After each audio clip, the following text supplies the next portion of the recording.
Bonjour et bienvenue dans Amusez-vous bien sur Radio Campus Montpellier. Aujourd'hui, c'est l'épisode 8 de la saison 5. On va parler d'adaptation de jeux vidéo dans les jeux de société. Mais avant ça, on lance le générique.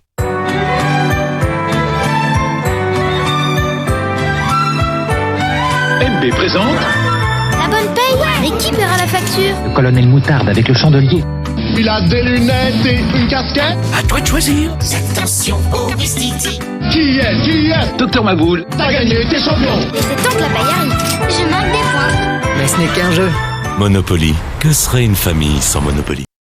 Déjà, que serait une famille sans Monopoly? Moi, je trouve que ça fait longtemps que j'ai pas écouté mon propre générique. Moi, je l'adore. Hein. Et donc là, je me suis dit, c'est vrai, que serait une famille sans Monopoly? Une famille, finalement, de gauche. Voilà. Potentiellement. Peut-être. Arrêtez de vendre des Monopoly. Et moi, j'avais le Monopoly Star Wars. Pareil. Tu penses que mais ça vous Star rend Wars plus de 2, gauche? moi j'avais. Ah, moi, j'avais Star Wars. Tout court. Alors moi, c'était pas celui tosté. de mon enfance. Voilà, je fais une parenthèse. Je l'ai acheté à 18 ans à l'expo Star Wars à Cité du Cinéma. Ça a dû coûter cher, ça. C'était un cadeau. Mais je pouvais pas te dire. Mais sinon, j'avais le Monopoly classique, moi. Voilà. J'avais pas le truc où on vole la carte bleue, on vole des trucs et tout, là. Ah ouais. Non.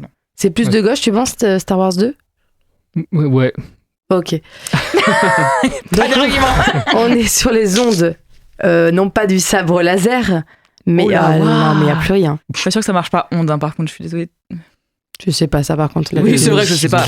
De Radio Campus Montpellier, cette fois-ci en fait. Après on est peut-être sur un foucon. Allez, j'arrête. Il est temps de débuter votre émission mensuelle qui parle de jeux de société. Pour commencer, moi c'est Jedi Gaël. Mais qu'est-ce qui se passe là? Je fais une émission spéciale. Maître Gaël. Maître Gaël, et je vous présente l'équipe du jour. Bon, on retrouve Marie par contre. Voilà, Marie. Petite Padawan, là. Padawan, Bonsoir, Marie, là. bonjour. Et Hello. Vincent, Ouais, il est ouais. carrément il est Ouais, côté bonjour. obscur lui. Ouais, bah clairement. On y va plat. Ça y est, C'est ça un m'a saoulé. site. Ça m'a saoulé, je vais passer du côté obscur. Allez, comment ça va C'est aujourd'hui? C'est notre dernière mission à débat. Donc, est-ce que vous êtes prêts à débattre un max avant de juste vous amuser pour le prochain... Je pense que c'est l'émission qui aura le moins de débats houleux parce que j'ai l'impression qu'on est d'accord. Tu veux dire que c'est une émission jeux vidéo et débat? Oui, Voilà. J'ai pas compris. des hauts. Oh Des hauts et des bas. j'ai compris. Exactement, j'aurais dû l'appeler comme ça. Ah Eh ouais. bien, on va commencer directement par les actualités. Ludie, qu'est-ce que vous en pensez? Oui, Bah, c'est Je parfait. vous demande votre avis. Imaginez, vous avez dit non, là, j'étais dans la merde. c'est non. Plein de choses amusantes. Tu verras. Jouer avec mes amis. Et là, jouer avec mes amis. Voilà, je réécoute tous les jingles avec mes aujourd'hui. amis. C'est vrai, c'est ce qu'on fait. Mm. La maison d'édition Equinox lance un service inédit d'impression à la demande. Le POD, maintenant ça s'appelle, voilà, Print on Demand, pour son jeu de cartes à collectionner Altered. Ce système permet aux joueuses donc d'imprimer des cartes physiques issues de leur collection numérique avec une qualité identique aux originales. Accessible depuis le site web, ouais, il offre divers avantages, duplication de cartes, choix de la langue, version holographique et remplacement en cas de perte. Les impressions se font par lot de 20 cartes minimum, avec des tarifs dégressifs. On dirait que je vous vends le truc là. Oui. Altered semble avoir donc de l'ambition pour moderniser les jeux à collectionner, jeux de cartes à collectionner. Voilà, donc si jamais vous voulez, Vous pouvez faire pareil avec Magic. tu le ferais ou pas? T'imprimerais, tu penses? Ah bah oui, les cartes Seigneur des Anneaux qui me manquent, oui. C'est vrai que ouais, du coup. Ouais, mais en même temps, ils disent c'est la à toi- collection c'est- numérique. c'est Est-ce à- que c'est peut-être que... C'est à toi d'imprimer? Non, du coup, c'est C'est eux qui t'envoient après Ouais, c'est ça. Oui, voilà, parce que c'était pas le papier, toi. Mais je me demande du coup, parce qu'en même temps, ça peut pas d'un coup être celle que tu veux non plus, tu vois. Ouais, Sinon, ça enlève tout je de sais cartes à pas. collectionner. Ouais. Bah, t'achètes plus de boosters si tu peux juste sélectionner sur internet. Oui, mais comme Seigneur des Anneaux, il n'y a plus de booster. Oui, c'est ça. Mais du coup, je pense que juste, c'est des boosters que t'as achetés en vrai, que tu dois mettre aussi en ligne comme Pokémon, j'imagine, il y a un peu comme ça là. Ah oui. Et ça te fait une collection numérique et tu peux les changer de langue et trucs. Enfin voilà. Bon. Mais bon, en tout Pourquoi cas, pas, si hein. on entend parler pour le Seigneur des Anneaux, on te Ah, dira. oui, vous me dites. Le site de jeux vidéo et de jeux de société et autres d'ailleurs choses ludiques, Polygon, a été racheté début mai en 2025 donc par Valnet, pardon, pas du tout.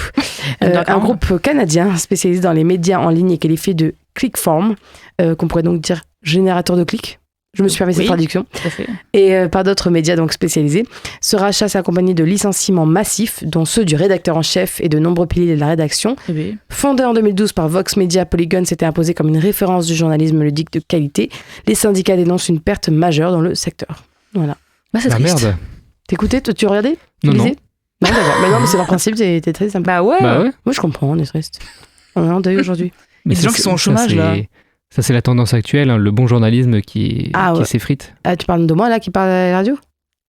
Ça pourrait, hein. Non, je parlais pas de toi. Ah, d'accord. non, moi, je dis des trucs hyper... Pointu. pointus. Parlons récompense maintenant, même si je suis un petit peu à la bourre pour parler de cette récompense et je fais comme si c'était là. Oui, C'était il y moi, a un tu sais, moment.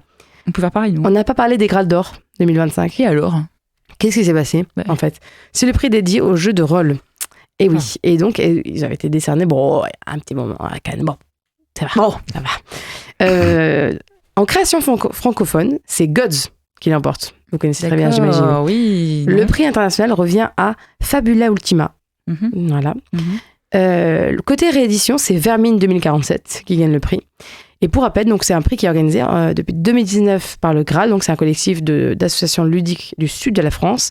Et donc le but du jeu, pas du tout. La force de dire le but du jeu tout le temps. Le but du prix, c'était donc d'inclure toutes les autoristes du monde du JDR et de créer une vraie communauté autour du JDR. Voilà, d'avoir des choses. Non, mais c'est cool. Bah ouais, c'est trop bien. S'échanger. Mais bon, Donc, Donjons et Chatons n'ont pas eu de prix, quoi. C'est le problème, peut-être. Voilà, c'est mon problème à moi, en tout cas. Un petit problème. Mais au moins, on peut se référencer à ça si on veut des bons jeux, peut-être. Oui. Voilà. Après, moi, j'ai Donjons et Chatons, donc j'aimerais bien qu'on y joue aussi. Mais bon. Mais Marie, masterise. On attend que ça. Non. Moi, je veux jouer un chat. Oui, mais t'es forte en masterization. J'ai fait une fois. Eh ben, t'étais forte. La fois. On faisait n'importe quoi et t'étais capable vraiment de rebondir sur des c'est vrai que c'était drôle. La maison d'édition macédonienne Final Frontier Games, connue pour la Baie des Marchands, annonce sa fermeture définitive avec 3 projets de financement participatif qui restent en suspens. La société, fragilisée par le Covid et des coûts d'expédition devenus massifs, a vu sa situation empirer jusqu'à un impayé de la compagnie CMON, qui a été jugé comme fatal. Cette dernière n'a pas payé la maison d'édition alors qu'elle lui avait commandé une localisation pour un jeu de société. Et d'ailleurs, une petite news dans la news, c'est que CMON, on n'en a pas parlé aussi, mais en fait, est abonnés absents depuis un moment. L'entreprise n'a même pas publié son rapport annuel qu'elle publie d'habitude en mars. Ses actions ont été suspendues à la bourse de Hong Kong et le directeur de l'exploitation a démissionné. Donc, voilà. Ah oui, il y a un gros problème. Et ils répondent genre pas du tout, par exemple, à l'entreprise. Oui, ils sont partis, ils n'existent plus, quoi. Oui, Je voilà, pense. ils ont fui. Ouais. Je pense que ça doit être ça. En tout cas, la boîte Final Frontier Games cherche désormais une entreprise repreneuse de ses licences et de son catalogue et a exprimé son désarroi face à cette situation tout en présentant ses excuses aux backers. Donc, si vous avez besoin de reprendre une boîte, voilà, je vous le dis. Oui.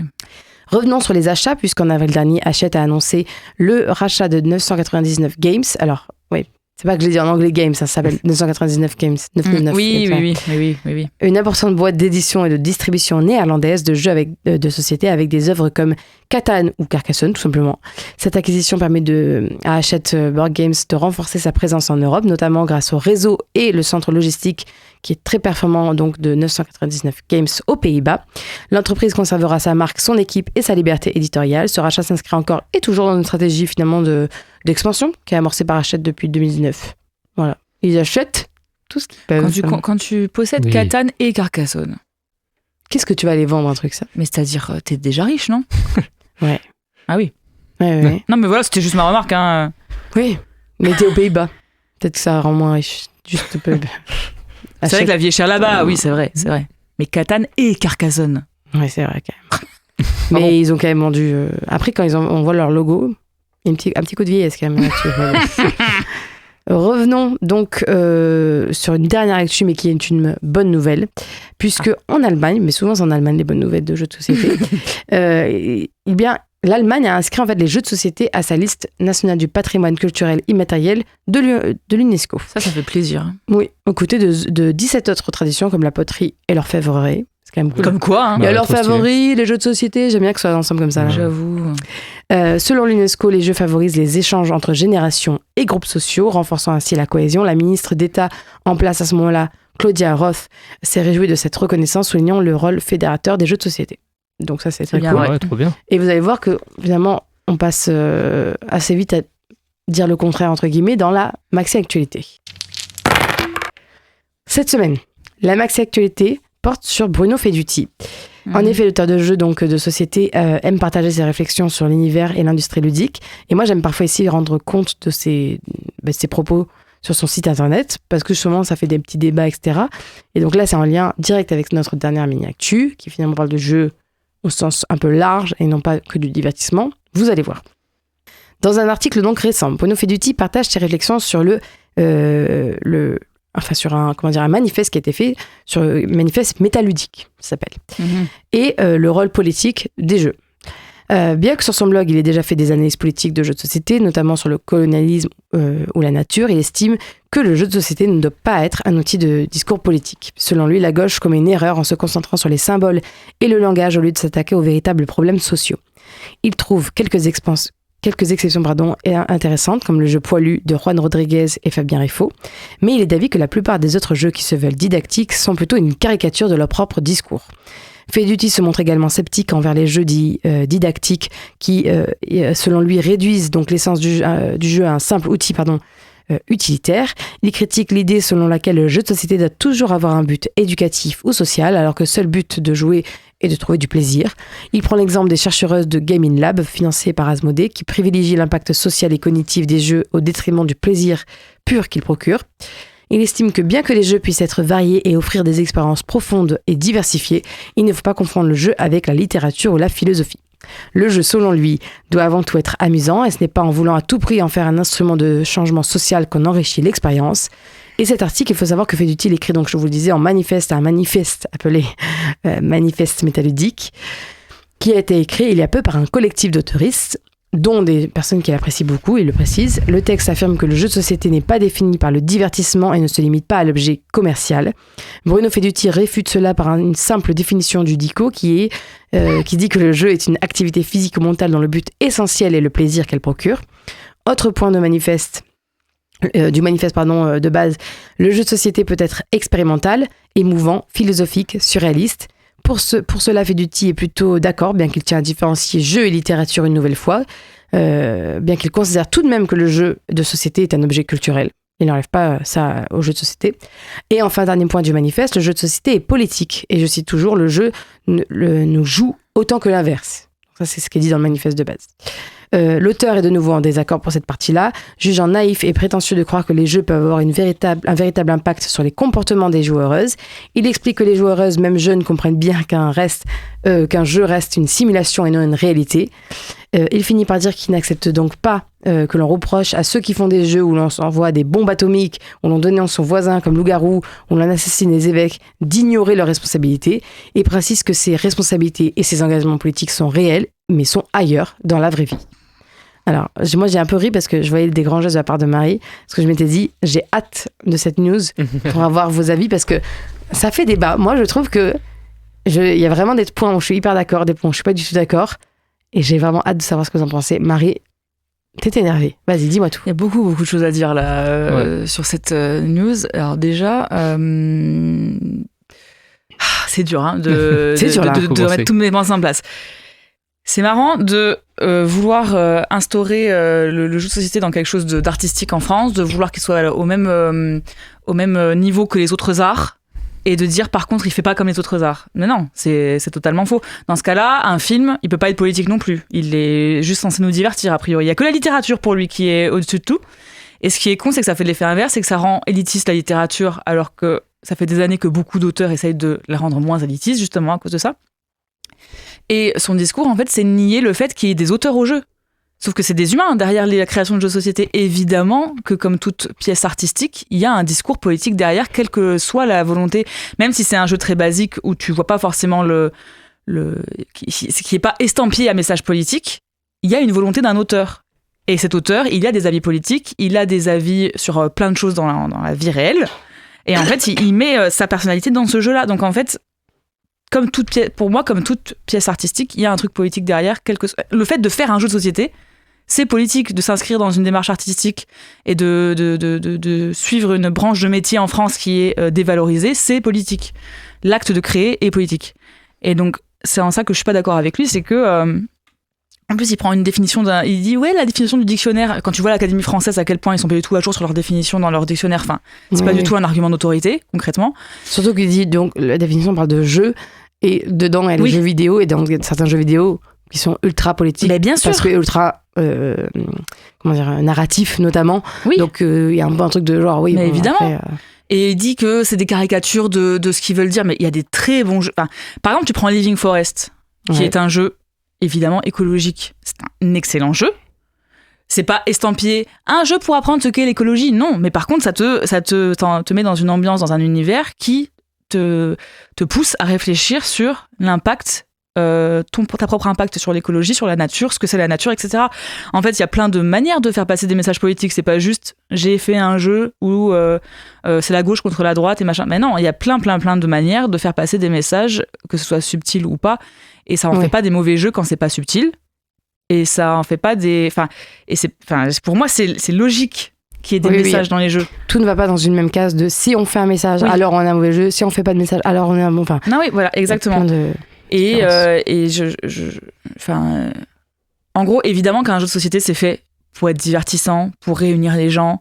Mais en fait, à partir du moment où tu fais une activité en société, en communauté, avec d'autres personnes, il y a du lien qui se crée. Et au-delà du pur divertissement, il y a, ça dit quelque chose de la société, en fait. Un groupe qui joue à un jeu de société. Et rien que le fait que on voit beaucoup... rien que ce soit une activité de blanc, de base, bien sûr, mode voilà, de blanc, tu peux analyser beaucoup de choses mecs, comme ça, bien sûr. Il y a un truc à dire, en tout cas, sur l'acte de... Après, il ne parle pas de l'acte de jouer, peut-être qu'il dirait « Ah non, mais l'acte de jouer, c'est différent ». Mais du coup, effectivement, il y a quand même, en tout cas, des entrelacements à faire entre... Non, mais c'est ça. Mais dans ce cas-là, l'acte de jouer... Pour moi, tu peux pas dissocier l'acte de jouer du jeu. C'est-à-dire, quand tu crées un jeu, tu le fais pour que les gens y jouent. Et forcément que les auteurs, ils réfléchissent à ça. Quand des auteurs font des notices des règles du jeu en étant inclusifs dans l'écriture, par exemple, pour moi, c'est un acte politique. Ouais. Et ça me paraît logique de faire ça aujourd'hui. De prendre en compte qu'il va y avoir un effet leader plutôt niveau masculin et d'essayer d'adapter tes règles pour qu'il y ait moins cet effet leader, c'est un acte politique. Et ça influe sur la manière de jouer et ça influe sur la manière de penser des joueurs et des joueuses. Mais lui, je suis totalement d'accord avec ce que tu dis, mais je me demande à quel point lui, il se dit... Et il dirait à ça, je sais pas du tout, mais que pour lui, c'est des thématiques qui ne doivent pas être politiques, même si du coup, moi aussi, j'ai du mal à différencier, parce que où s'arrête la thématique, où commence la mécanique, etc. Vincent, qu'est-ce que t'en penses de ce que Ouais, voilà. D'accord. Ton avis là-dessus ? Vous avez parlé de beaucoup de choses déjà, mais en fait, je comprends pas le fait de dire il faut pas que ce soit politique. On s'en fout que ce soit... Ça peut ne pas être politique pour moi, un jeu, pour le coup. Moi aussi, oui, je comprends. Moi, il y a des jeux que j'adore où le but, c'est de faire une bombe atomique avant les autres. Et je suis pas en train de me dire, j'ai trop envie de faire une bombe atomique dans la vraie vie, quoi. Mais j'ai plaisir à jouer à ça, mais j'ai autant plaisir à jouer à des Daybreak ou des trucs comme ça, où, en fait, c'est une thématique hyper politique. Et pour moi, ça ajoute au plaisir de jeu, qui est un truc un peu concret, réel, dans l'univers du jeu, quoi. Dans la narration du jeu, tu dis, là, il s'est quand même passé un truc de fou, où on a soulevé des foules et on a renversé un gouvernement, quoi. Donc je comprends pas bien le truc de dire, il faut absolument pas que ce soit politique. Je suis d'accord que le divertissement doit être au centre de ce que propose un jeu, parce que un jeu où tu t'amuses pas, effectivement, ça n'est plus un jeu, c'est plus un exercice ou un truc comme ça. Ouais.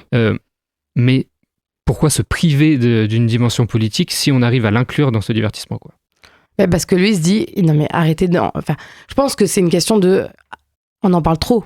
Mais je trouve que c'est pas un argument suffisant dans le sens où... Quel âge il a, cet homme ? Oui. Non mais... quel âge... Est-ce qu'il serait pas né pendant le baby boom ? Voilà. Par exemple. Faudrait que je vois. Mais en vrai, en plus, il fait d'excellents jeux. Et puis, je trouve qu'il y a des réflexions très intelligentes, etc. Mais là, j'ai l'impression qu'effectivement, il y a un truc juste de décalage de... Effectivement, tout n'est pas obligé d'être dans une case précise qui est celle de le plaisir, le truc, etc. Ouais. Et mais je comprends un peu ce qu'il veut dire dans le sens de... Effectivement, il y a un peu un truc de arrêter les jeux qui sont hypocrites. Parce qu'il y a toute une catégorie de jeux qui sont hypocrites et ils disent mon jeu il est écologique, il y a c'est comme dans dessus, n'importe quel art en fait finalement. Il y a des cons partout, mais je veux dire... c'est ça. Le fait qu'ils disent il faut pas, déjà non, tu n'instaures pas des règles comme ça dans des catégories artistiques, c'est pas possible de faire ça. Je pense que lui il dit presque qu'il faut pas le vendre comme ça ou faut pas le... Enfin je sais pas, j'ai du mal à comprendre exactement ce qu'il dirait à quelqu'un qui dit admettons j'ai une idée qui se base sur le réchauffement climatique et tout. Je me demande qu'est-ce qu'il dirait à cette personne en gros. C'est ça, à quel moment ça doit s'arrêter? Est-ce qu'il doit il lui dit fais-le comme ça mais après tu dois pas le dire sur la boîte? Est-ce que tu mais en fait c'est ambigu. Pour moi, le jeu de société, c'est et une industrie et un art, au même titre que le cinéma, au même titre que la littérature, que plein de choses. Et dans ces industries et arts-là, il y a plusieurs dimensions, dont la dimension politique.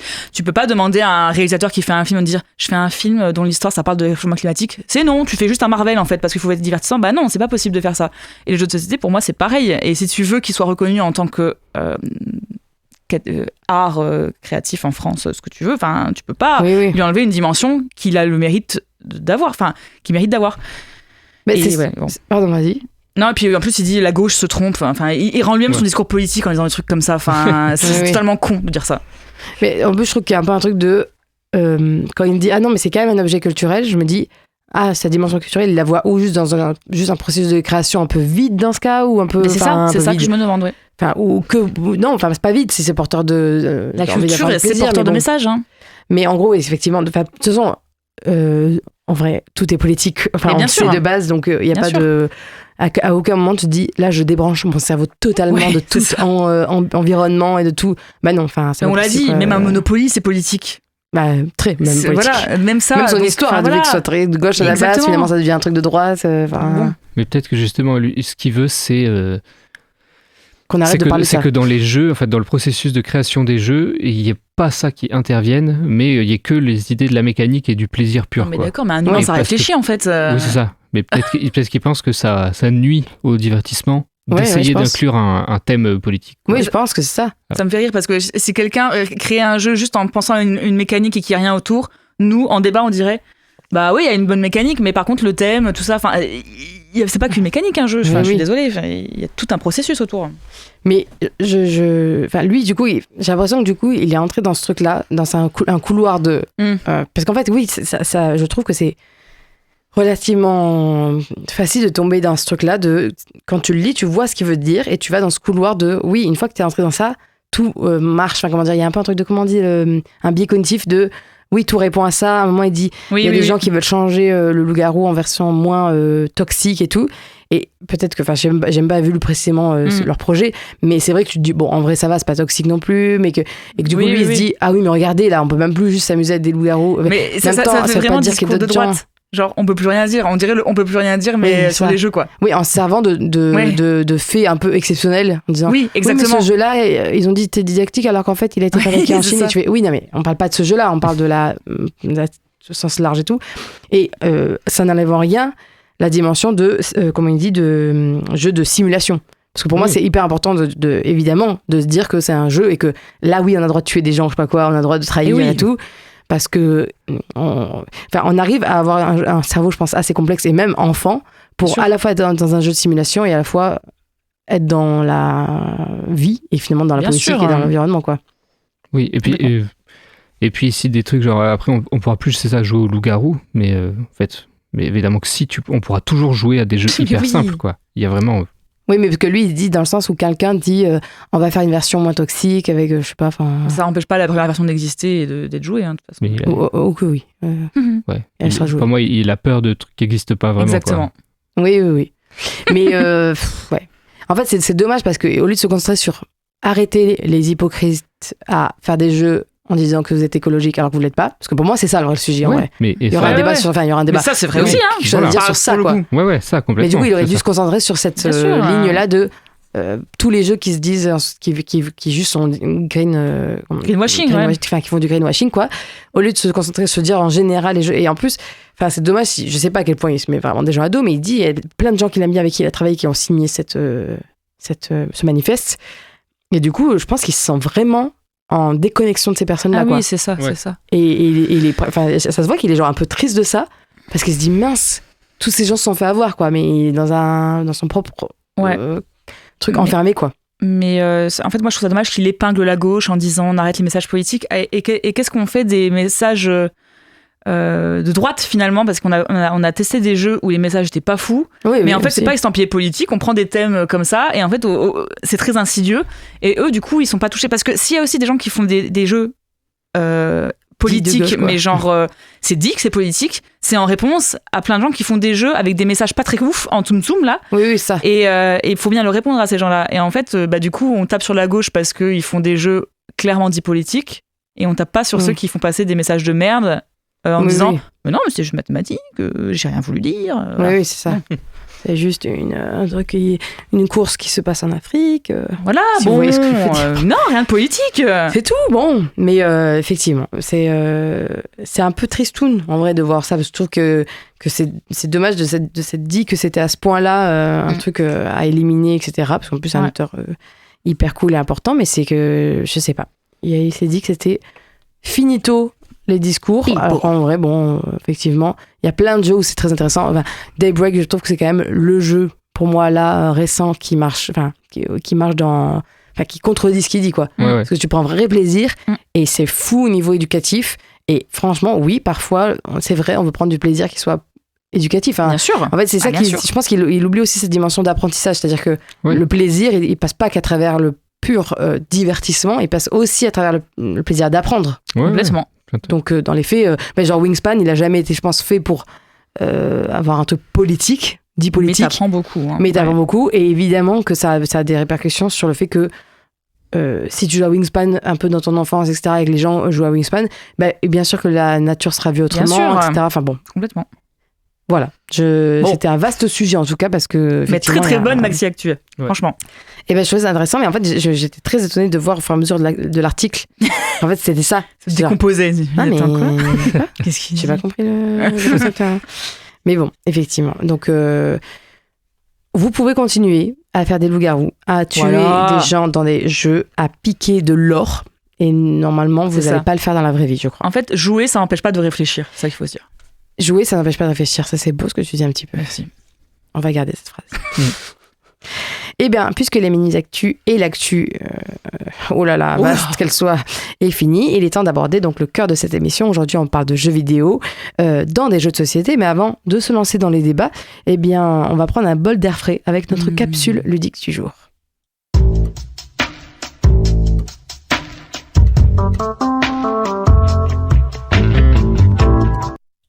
Je vous propose pour cette capsule ludique d'écouter Nina et finalement la fin de ses aventures ludiques. Je prends un temps aujourd'hui pour vous parler d'une aventure bien plus tranquille que mes dernières découvertes ludiques. Et c'est en ce jour pluvieux de mai, à l'ambiance automnale, que je vous raconte ma promenade dans le jeu vidéo Kings and Cats of Calico, l'adaptation du jeu de société Calico, édité par Lucky Duck Games.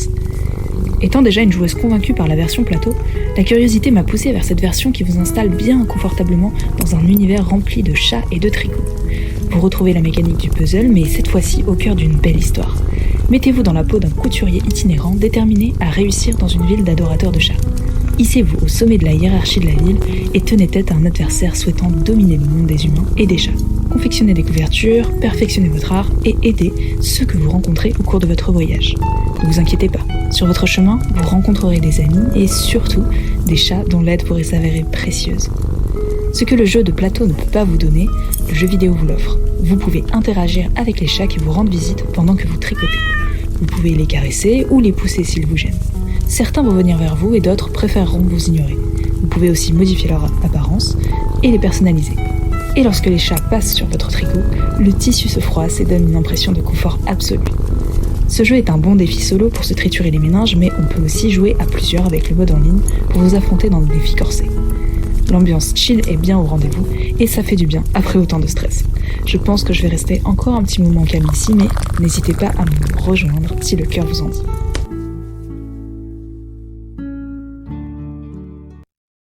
Merci Nina pour cette vraie pause là, franchement. On très ASMR pour moi. Hein. Mais même pour moi, alors que d'habitude, ASMR, c'est pas, tu vois. Petit chat là. Franchement, et petit tricot là, petit feu de cheminée. Franchement, ça donne envie. Et alors franchement, comme ça, tu me le dis, ça me donne pas trop envie de jouer aux jeux vidéo à la base. Mais là, elle me l'a bien vendu. Elle me l'a bien vendu.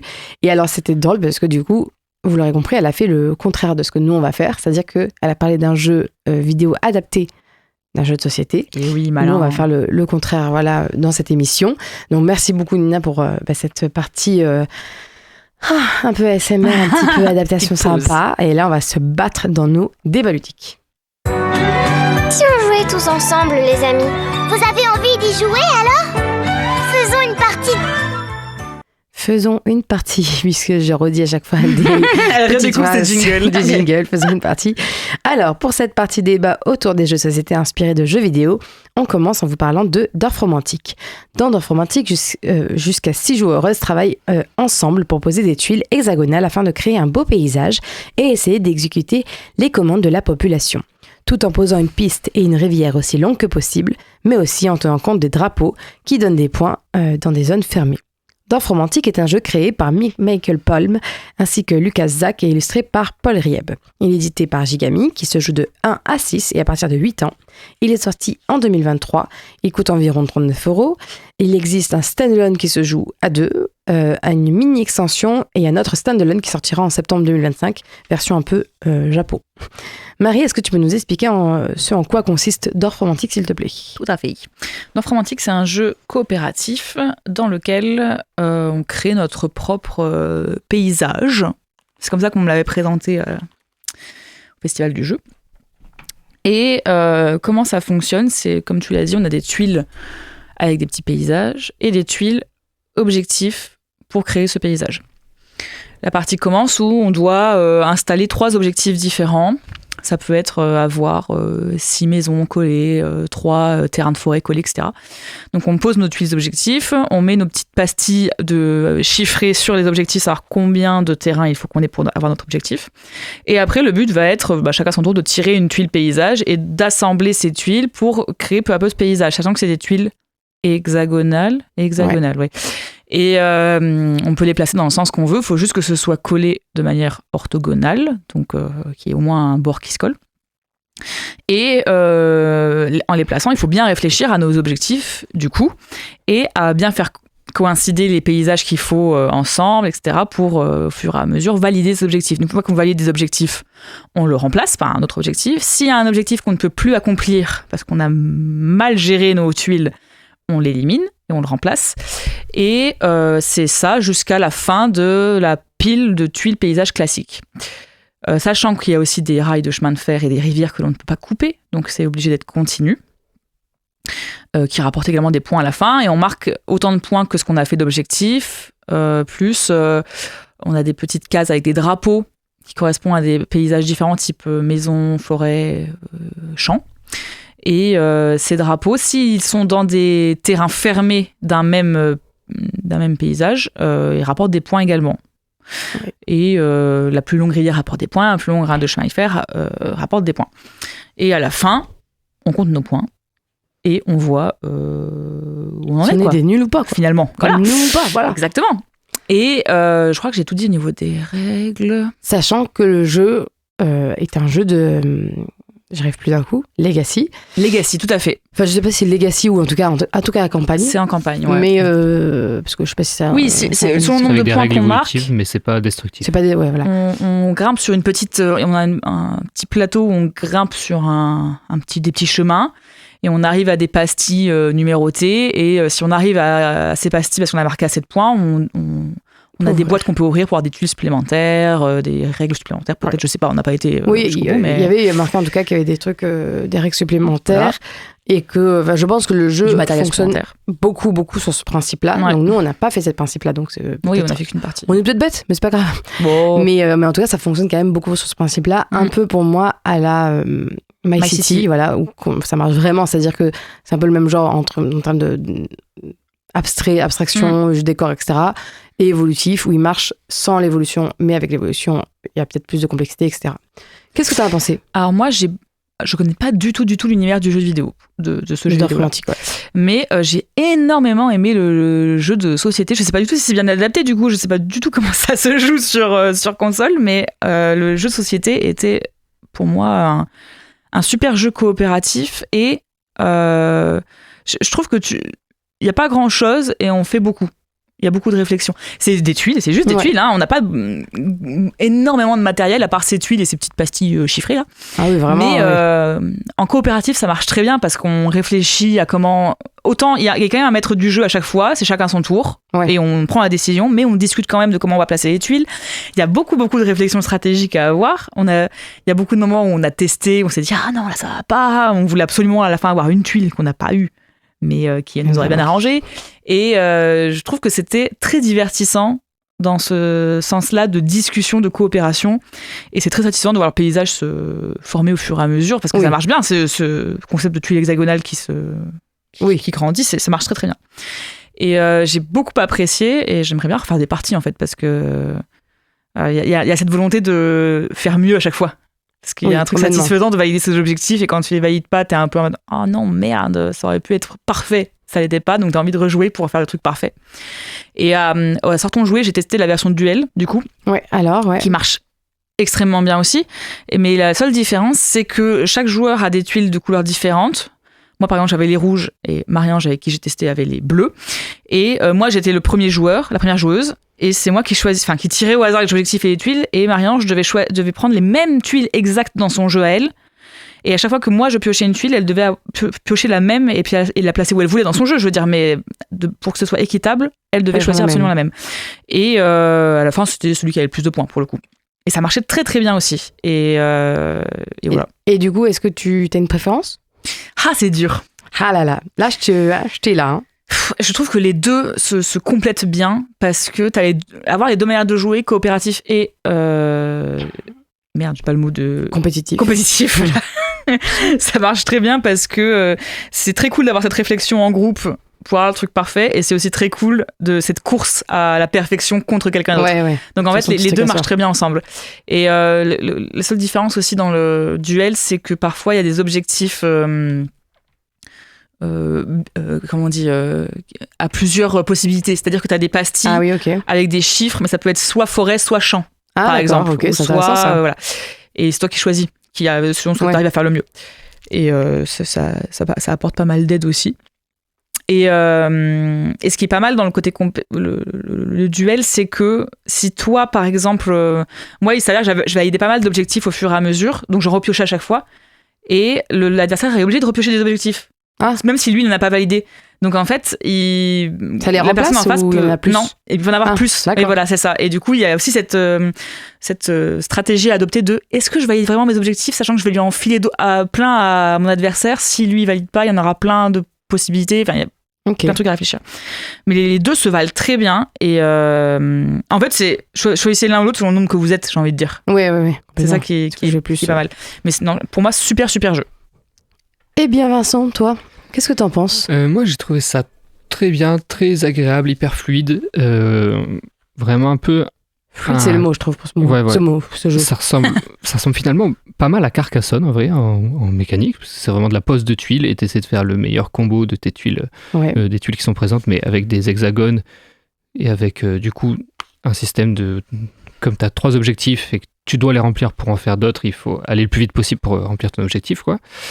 Donc je trouve ça très intéressant et je suis d'accord avec à peu près tout ce qu'a dit Marie, mais... Sauf le fait que ce soit bien. Moi j'ai quand même un petit bémol, c'est que... T'as le droit. En vrai, le côté coopératif est pas hyper travaillé. En fait, on a tous la même action. Il y a pas de... oui. Il y a pas un vrai... Que tu joues à seul ou à plusieurs, ce qui change, c'est juste la multiplicité des cerveaux. Mais il n'y a pas quelqu'un qui va jouer un personnage. C'est important. Non, mais des fois, c'est très important. Non, mais je comprends, c'est pas facile quand c'est... Oui, c'est que ça. C'est un puzzle que tu peux faire très bien tout seul. Oui. D'ailleurs, on peut jouer solo, je crois. Oui, on peut jouer solo. Mais du coup, ils disent que c'est même de 1 à 6, il me semble, sur la boîte. 6, c'est peut-être un peu trop, ceci dit. Jouer à 6, j'ai l'impression que tu t'ennuies un peu plus. Alors vraiment, il faut qu'il y ait du débat, de faire des choix et tout, mais bon. Du coup, voilà, je trouve que c'est pas hyper travaillé. Après, on n'a pas ouvert toutes les règles. Peut-être que certaines règles vont changer ça. Ouais, c'est ce que je me suis dit aussi. C'est que malheureusement, on vous donne pas là un retour complet parce que je pense que ça évolue quand même beaucoup. Après, ça reste important de savoir comment elle se joue en premier jet, quoi. Ouais, et non pas jet de dés. Voilà. Mais sinon, très agréable. Je pense que ça sort hyper facilement et c'est facile de refaire des parties. Voilà. Et j'ai l'impression que en fait, comme dans les poses de tuiles et trucs comme ça, plus tu connais le jeu, plus tu progresses. Il y a un truc de, ok, je sais que cette tuile, elle existe, ou je sais qu'elle n'existe pas. Là, on l'a déjà sortie, donc on va plus la trouver, donc faut pas qu'on joue ça comme ça. Voilà. Ouais. Mais par contre, le jeu pallie un peu à ça dans le sens où il nous perd un peu parce qu'au début, tu dois quand même enlever 3 tuiles au hasard du jeu. Ouais. Donc quand même, le jeu est en mode, tu vas prendre les tuiles par cœur, mais quand même, tu ne sauras pas quelle tuile t'as enlevé. Il y a une petite prise de risque en plus. Alors... tu n'as pas joué non plus aux jeux vidéo de base, moi non plus, donc c'est dommage de ne pas vous donner cette adaptation, mais en vrai, c'était pas le but non plus, parce que le but c'est de savoir comment il fonctionne là comme ça, et j'ai l'impression même que le jeu de société est devenu plus connu que le jeu vidéo, quoi. Et moi je savais même pas que c'était un jeu vidéo. Mais je comprends. Et donc là, je regardais un peu aussi des images, et bon, ça a l'air très similaire, mais c'est vrai que ça a l'air agréable parce que les paysages ont l'air différents, par contre, ils ont pu faire plus de choses forcément directement, mais par contre, ça a l'air très similaire en termes De gameplay. De gameplay, ouais. C'est vraiment une pose de tuiles, etc. Ça peut jouer seul à plusieurs. D'accord. Donc oui, effectivement. Mais qu'est-ce que je voulais dire ? Oui, je suis plutôt d'accord avec toi, Vincent, dans le sens où moi je lui trouve une fluidité vraiment super, très facile à sortir, etc. Il y a un petit truc en tout cas moi comment dire, je reste un tout petit peu sur ma faim parce que je me dis ça me donne envie que ça aille un peu plus loin. Faut que vous testiez Duel en fait, je pense, pour avoir une vision globale. C'est ça. Et ça donne envie que ça aille un peu plus loin. Mais du coup, moi, je me dis vraiment, par contre, ma volonté, elle a l'air d'être réalisable clairement dans les autres, dans les boîtes que tu ouvres. Parce que je me dis, si on veut aller un peu plus loin, et les boîtes, ça a l'air d'être, on va pas plus loin. Donc, ça fait vraiment l'effet de My City où je trouve que le jeu est très bien comme ça, mais après, il prend toute sa grandeur avec les évolutions. Et effectivement, je comprends le côté leadership. Je sais pas à quel point il peut se régler, ouais, c'est vrai, dans les autres petites boîtes, quoi. Mais c'est vrai que pour moi, c'est souvent un problème, ça, quand c'est vraiment... À part dans les escape games, on va dire, où je trouve que la multiplicité des cerveaux est en soi un critère suffisant, on va dire. Plutôt important, ouais. Voilà.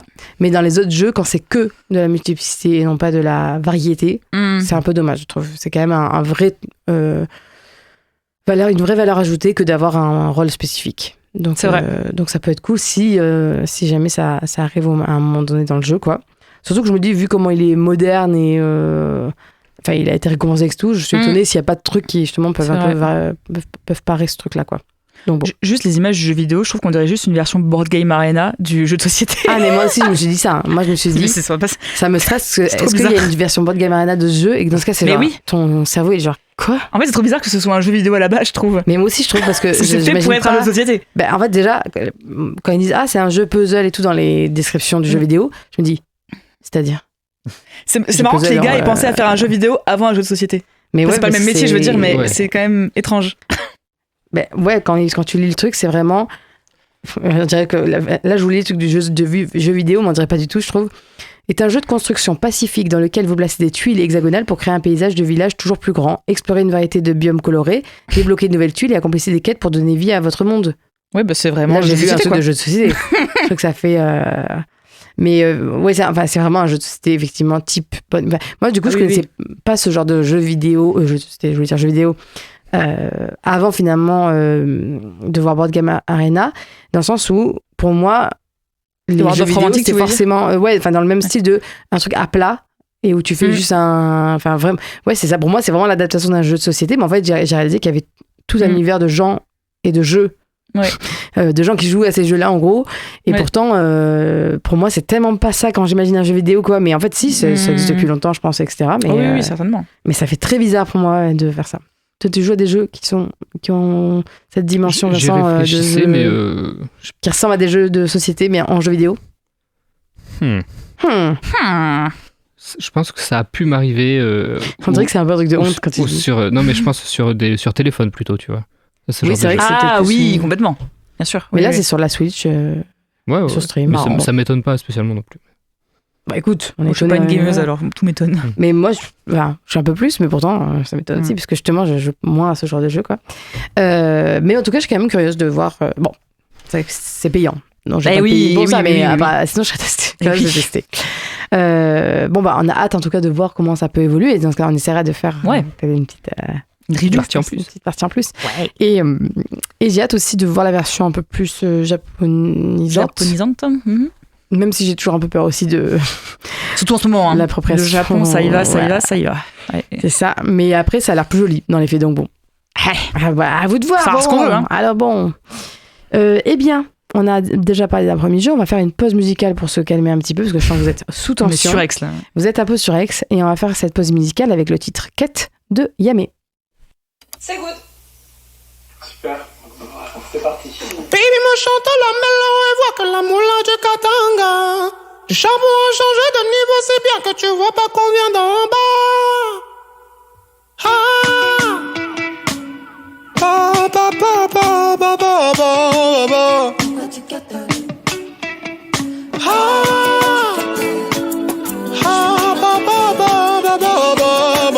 Je suis dans ma queue.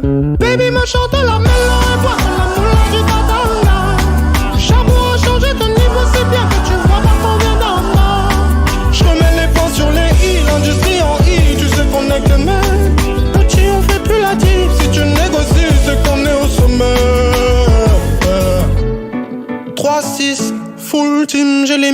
passes au log. 2, 3, 7 dans le grand lobby. Si tu succombes, passe pas les logs. Et en gros, c'est canon de Hagan, même avec le brown loot. Code nigga sur le switch avec ballon bleu. J'grandis plus, ma chaîne des combats de tarot. Il le vois-tu, c'est carré seulement si c'est pas rond. Zéro, ils comprennent pas c'est quoi ces tarots. Nos schémas vont les rendre paro. Pas cassé, viens pas faire le mot là, ça fait bien longtemps qu'on a compris qu'il fallait bronchard comme un titan. Oh là, m'appelle pas le sang, j'ai capté dans mes projets, tu passes pas la mi-temps. La petite femme, je veux que je la ouette pour qu'elle se complète, je la capte comme un de temps. Petit, faut pas que je reste, la famille m'appelle, la douleur est présente. Ah mais pourquoi tu quêtes? Je suis dans ma quête. Il n'y a pas de stress. Tu sais qu'on les blesse. Ouh, ça bégaye en brut. Mais je parle que le net. Grosse tempête à la hesse. Baby me chante la mélodie et voit que la moula du katana. Le charbon a changé de niveau, c'est bien que tu vois pas combien d'en a. Je remets les points sur les i, l'industrie en i. Je sais qu'on est que mec. On fait plus la tige, si tu négocies, c'est qu'on est au sommet.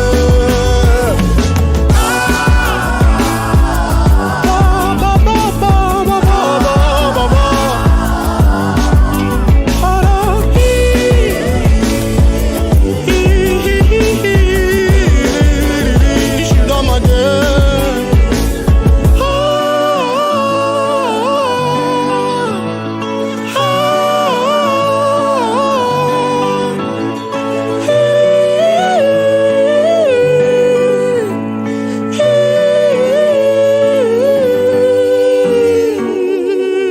C'était donc, vous l'avez vu, non vous l'avez pas vu, vous l'avez entendu, Yamé avec le titre Quête, car que ce soit dans les jeux vidéo ou dans les jeux de société, l'attrait de la quête est souvent un plaisir ludique incomparable, et c'est peut-être le cas dans notre prochain jeu à débattre, je crois bien. Une quête plutôt monstrueuse, mais c'était... Waouh. Ouais, c'est vrai. Tu peux être impressionné, ça me dérange pas, Mini Rogue. Mini Rogue est un jeu de cartes minimaliste dans lequel vous explorez un donjon dans le but de récupérer le rubis Dog de Hog. Puisque Dog, je sais pas si on dit, bon bref. Affronter des monstres et des pièges et tenter de survivre en accumulant de l'expérience et des ressources. Mini Rogue est un jeu créé par Paolo Di Stefano ainsi que Gabriel Gendron et illustré par ce même Gabriel Gendron. Il est édité par Nuts Publishing. Il se joue de 1 à 2 et à partir de... en vrai... on en parlera. Il se joue à partir de 14 ans. Il est sorti en 2021, il coûte environ 23 € et il existe alors un standalone, plein de mini-extensions. C'était très dur de faire le listing parce que c'était un peu ambigu. Aussi, il y a des print and play dans les mini-extensions. Il y a des mini-extensions qui étaient valables qu'en Kickstarter, etc. Et il y a aussi même une extension pour embellir le jeu. Voilà. Et il existe aussi une plus grosse extension du jeu. Bref. Est-ce que Vincent, tu peux nous en dire un peu plus sur Mini Rogue, s'il te plaît? Toi qui connais bien les règles. Bah oui, bien sûr. Pourquoi on le dit comme ça déjà? Alors, on a un peu de mal. Parce que les règles sont pas très bien écrites. En tout cas, quand on veut... En fait, on s'est fait expliquer les règles il y a des mois. 1000 ans. Mais on s'est fait expliquer le contour. C'est apprendre. C'est ça. Peut-être que ça, on s'est bien fait expliquer, ça allait mieux quand même. Mais non, mais en fait, on avait quand même compris la plupart des choses à ce moment-là. Mais en fait, le fait d'y avoir rejoué la semaine dernière, on était un peu mal. Alors, je me souviens pas de tout. Et effectivement, essayer de se repérer dans la règle, c'est compliqué. Ça manque de logo, ça manque de graphique. Mais pas que, parce que la première fois aussi, on avait eu du mal parce qu'il manque de précision. Voilà. On a dû aller sur un forum là quand même. Donc, les règles, en tout cas de cette version-là, peut-être que dans les versions d'après, ça a été un peu réglé aussi, parce que je sais pas de quand date cette édition. Mais, enfin voilà, les règles sont pas très bien écrites. Et c'est un fait déjà. Compliqué de s'y référer. Maintenant, Mini Rogue, qu'est-ce que c'est? Alors, c'est pas un jeu de société inspiré d'un jeu vidéo, c'est inspiré d'un genre de jeu vidéo qui est le roguelike. Le principe du roguelike, c'est t'arrives dans un donjon, enfin tu choisis ton personnage, si c'est un guerrier, si c'est un sorcier, machin. T'arrives dans un donjon qui est créé aléatoirement et ton but c'est d'arriver au bout du donjon en affrontant plein d'ennemis, en visitant plein de salles très différentes, avec l'idée que tu sais pas où tu vas, tu sais pas à quoi va ressembler le donjon, ton but c'est d'arriver au bout. Il y en a plein des comme ça et ça s'appelle roguelike parce que le pionnier du genre est le jeu vidéo Rogue, donc roguelike, voilà. Oui. Et bien sûr. Un Non, rapport avec en Harry vrai, je savais Potter pas. J'apprends. Voilà, Rogue, Severus Rogue, bien sûr. Severus Rogue, c'était le pionnier des roguelikes. C'est fou Alors, parce si qu'on je peux m'aurait faire- pas dit qu'il faisait des jeux vidéo. Voilà, bah, si je peux faire une blague, moi, à chaque fois que Vas-y, ouais. j'entends mini Rogue, je pense à ma mère qui s'appelle Nathalie Rogue. Et Bah pour moi, oui. une mini Rogue, c'est Ah une oui. mini maman. Maman. Voilà. Ah, pour moi, c'est un mini Severus. Eh oui. Mais bon, c'est peut-être les deux. Une petite figurine de mini maman de Marie et mini Severus ensemble comme ça. Oh non, trop chaud. Et donc, eh bien déjà, une fois qu'on a compris les règles et que ça commence à être un peu fluide, je trouve ça très bien retranscrit en termes de... Mais ça a eu le jour, ça, le moment où c'était fluide dans notre partie? Ouais, c'était à quel moment? Parce Quand t'as que dit, à partir du moment où c'était fluide, je vois pas. Si, quand même, au bout d'un moment... Là, toi, là, c'était la dernière étape du dernier donjon, je crois. c'était- Oui, mais après, en vrai, on n'a pas pris le temps de relire toutes les règles avant de jouer. Oui, non, mais c'est sûr. Enfin, surtout nous, parce Mais- que toi, t'as lu, ouais. pas nous. Et Oui, bon, voilà.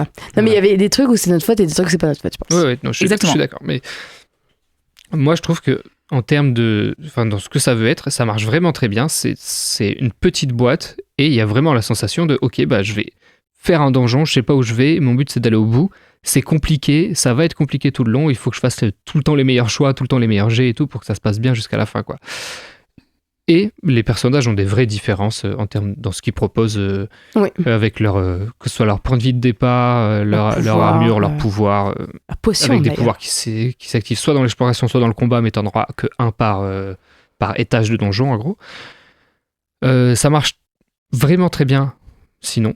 Je trouve ça très plaisant. On peut jouer à 1 ou à 2, et encore là, à 2, il faut comprendre comment marchent les règles pour les Aïe, joueurs. aïe, aïe, ouais. Mais ça marche très bien, et c'est très cool de pouvoir y jouer à 2, alors que c'est plutôt des jeux solo de base, les roguelikes. Et pour le coup, c'est bien fait la duplicité Ouais. du perso, quoi, je trouve. Ouais, Il y a vraiment un deuxième. C'est pas alors on prend une décision à deux, c'est genre il y a un deuxième perso, etc. Ouais, c'est ça. Chacun a son chemin dans le donjon. Dans tous les cas, les Tout deux en restant vont coopératif. arriver en même temps à la sortie. Parce que, en fait, quels que soient tes choix de direction, tu arrives forcément au bout de 4 tours à la 9e carte, quoi. Sinon, voilà, moi j'ai trouvé ça franchement très bien. Et ça donne trop envie d'y rejouer et de réussir avec d'autres persos et de se mettre des difficultés, parce qu'après tu as un système pour augmenter la difficulté aussi en perdant plus de PV de base ou un truc comme ça. Et ça donne envie de réussir aussi en trichant pas, parce que là, sans faire exprès, on a triché du coup. Oui, voilà. Non. Il y avait des fois où... Pas voulu. Mais pas finalement, voulu. c'était pas de la triche. En fait, il y a eu des fois où On l'a équilibré. où ça a triché contre nous, des fois où ça a triché pour nous. Oui, voilà, c'est pour Ouais, ça ouais. que On c'était sait équilibré. plus trop où on en est, mais oui.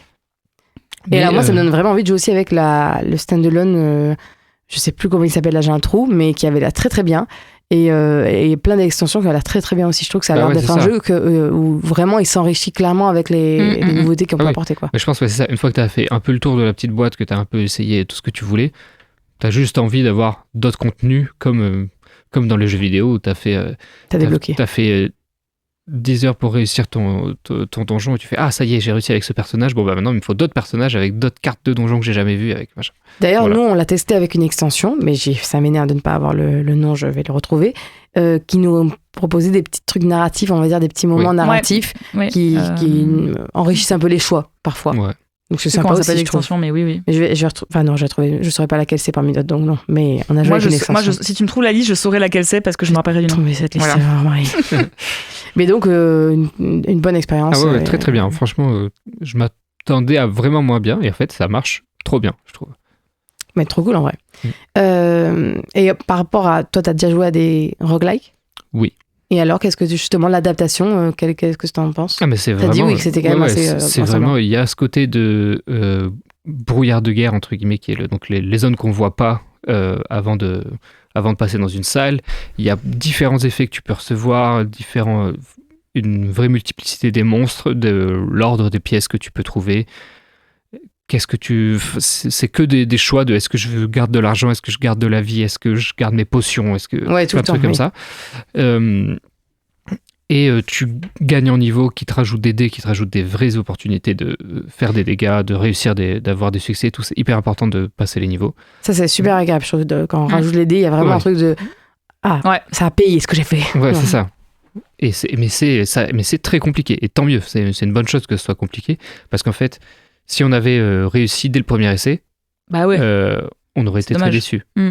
Voilà. On a joué à l'extension Dieu ancien, en fait, tu reconnais évidemment, parce que si c'est le même truc.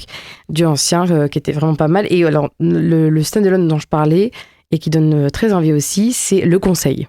D'accord. Voilà, Le Conseil, qui est un standalone, comme un peu les Oriflammes qui peuvent se jouer, bien sûr, à combiner, pour que ça marche aussi. Marie, qu'est-ce que t'as pensé, toi, de ce jeu ? Je suis assez d'accord avec Vincent. Moi, vous savez, je suis pas une gameuse, donc j'ai jamais joué à des roguelikes. Oui, mais ta maman savait le rogue, quand même, donc c'est un truc. Voilà, bon. T'as une connaissance là-dessus. Exactement. Mais par contre, j'avais des connaissances parce que j'ai lu des webtoons qui sont en mode roguelike et je regarde en ce moment Glouton et Dragon, qui est une série roguelike. C'est fou, ça. C'est une série, c'est un animé qui reprend un concept de jeu vidéo. Enfin bref. Voilà. Et donc, je savais à peu près ce que c'était. Ouais. Et le jeu de société en soi, je trouve qu'il est très très bien. Je pourrais jamais vous dire si c'est bien adapté dans une mécanique de jeu vidéo, mais moi, je trouve qu'en mécanique de jeu de société, ça marche très bien. Et ça fait vraiment effet petite boîte pour très gros jeu, je trouve. Ah ouais, je suis totalement d'accord. Et moi, alors ça, j'aime bien. Bah ouais, c'est vraiment, t'as l'impression d'avoir fait une super affaire quand t'achètes tes mini-rock, parce que t'as après une partie, enfin on a joué longtemps, on a joué 1h30, je crois, notre partie. Ouais. Bon, effectivement, il y avait une compréhension des règles à avoir et tout ça, qui fait que ça nous a ralenti, mais en soi, je pense que tu fais des très très grosses parties, des bonnes parties où t'as l'impression de jouer longtemps et d'avoir rentabilisé ton temps de jeu avec une petite boîte. Et je trouve ça très agréable. La complexité aussi, elle est la complexité. Il y a beaucoup importante. De cartes, c'est très rejouable parce que comme tu mets au hasard les cartes, tu sais jamais le même donjon que t'as, ni les mêmes monstres à combattre. Et ça mélange plein de mécaniques que je trouve très cool. T'as le jet de dés, t'as le choix de cartes. Selon les cartes, tu peux gagner des trucs, tu peux perdre des trucs, tu utilises certains dés ou d'autres. Enfin, c'est très très très varié dans la méthode de résolution des cartes et je trouve ça assez cool. Et même la façon de tuer les monstres, je trouve que c'est agréable que ce soit varié aussi. Tu peux payer aussi pour pas l'affronter. Ça. Il y a des potions, il y a les jets de dés en soi, il y a ton pouvoir. Il y a des cartes en plus quand on est un pouvoir à ce moment-là. Complètement. Tu peux avoir plein de stratégies différentes selon la partie et t'as une vraie une grosse partie de réflexion sur attends, là j'ai quasi plus de points de vie, par contre j'ai cette potion donc je vais utiliser cette potion, là j'ai plus de potion mais si je donne ça à machin il va pouvoir faire ça. Enfin, il y a une vraie stratégie de coopérative du coup là pour le coup dans la traversée des donjons et du donjon et c'est très très cool et c'est très divertissant. Et les cartes sont très belles en plus. Enfin, le jeu est très beau. L'ambiance, elle est très impactante, je trouve, dans ce jeu-là. Oui. En fait, c'est marrant parce que pour un jeu comme ça, qui est un peu, comment dire, générique, même dans son limite, dans ce qu'il veut dire, c'est générique. Ouais. Et en même temps, il a un univers, je trouve, où tu t'oublies pas la mécanique ne prend pas le dessus. Enfin, moi, j'ai vraiment dans le côté, on affronte des gens, on descend dans le donjon, et je trouve ça fou de ce paradoxe entre un truc générique et un truc si... C'est vrai que ça marche très bien. Bien thématisé, quoi. Oui, parce qu'il a une DA très propre à lui, et en même temps, les cartes que tu vas affronter, c'est bandits, voleurs. Ouais. C'est jamais très défini, il n'y a pas des noms spécifiques à l'univers et tout ça, et pourtant, t'as un souvenir très précis du jeu, et je suis pas sûre d'avoir vu une DA ressemblante sur un autre jeu. Oui, complètement. Ça, c'est assez cool. Et pour vous dire un peu pour le jeu, donc le conseil, là, j'ai regardé parce que je voulais quand même préciser ce que c'était. On nous dit donc qu'on est dans une cité d'âmes. Bon, ça, j'imagine que l'autre, c'est aussi ça. Et donc, c'est consumé par le pouvoir et son conseil, parce que c'est le conseil. Donc, c'est pas, je pense que les monstres, c'est pas les monstres habituels, vu que c'est un truc d'ordre plutôt... politique. Aïe. Oui. Et donc, qu'est-ce que je disais là, le jeu contient donc également une campagne qui fait donc suite à la campagne. Dans celui auquel on a joué. D'accord, il y a une campagne dans celui-ci qu'on a joué.